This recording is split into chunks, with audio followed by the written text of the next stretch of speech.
The judgment was $145 million. For these women, I wasn't allowed to put in evidence the tape that shows them doing what I said they did. A tape, by the way, which in my bar association proceeding, they doctored to take that out. And the judge there did nothing about it. So the bar association is going to disbar me because I lied about them, but they don't have the evidence that I can show you tonight of them counting the ballots 4 times. 1, 2, 1, 2, 4 times, 4 times, 4 times. That was not 4 times.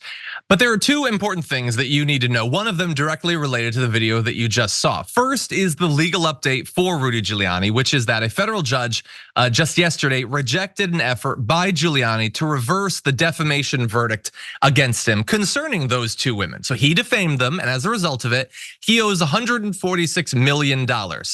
But to be clear, he owes $146-ish million now.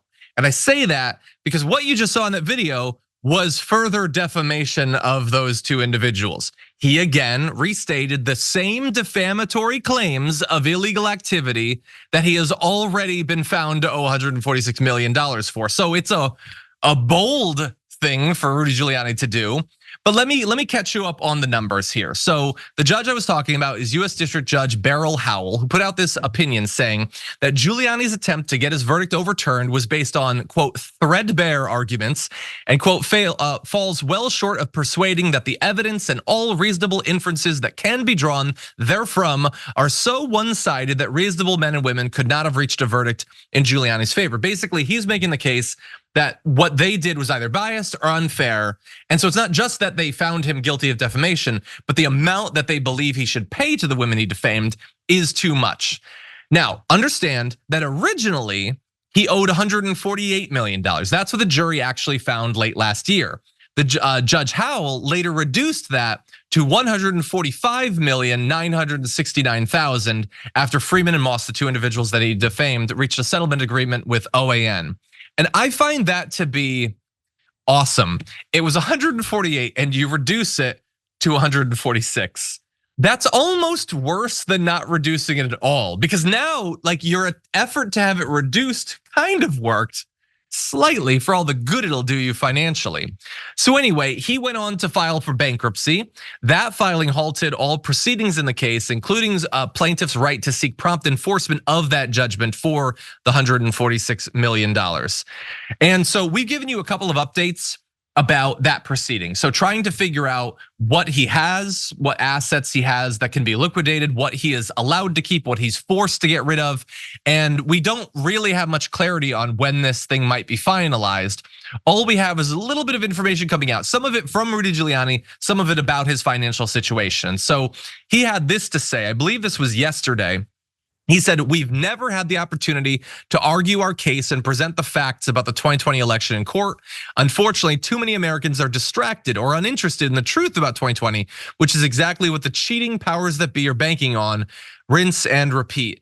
He is still, maybe even more so than Donald Trump himself, claiming that they had it. They killed it on all that stuff, 100% right. 2020 election was stolen and they can prove it. They cannot prove it. They have had dozens of attempts to prove it in court and they failed. They failed over and over and over again. And all he's left with is the claims that these 2 women were, I think he said, passing around USB thumb drives like marijuana or something, or like heroin. Weird, racist, inflammatory and defamatory claims about these women, and he keeps doing it over and over again.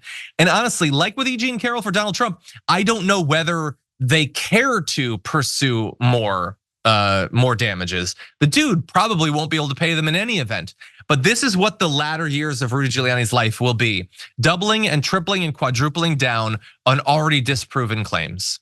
As of right now, by the way, and we'll close on this, he was sued for $1.3 million in unpaid legal fees. Good luck getting that. $130,000 in attorney's fees in the election worker case, $1 million in unpaid taxes, and is facing a $2.7 billion lawsuit from Smartmatic. Well, Smartmatic better get in line, even if they succeed on that, because this dude doesn't have anywhere near all of that money. And I will also remind you of this, just to keep it on your radar. I want you to remember that he's facing these defamation claims and all that, but he's also facing that lawsuit from his prior aide or worker who is alleged incredibly shocking and distressing claims of verbal, physical, and sexual assault. So all of that is still waiting out there too. So even once he gets past this, perhaps some of the greatest legal challenges to Rudy Giuliani remain.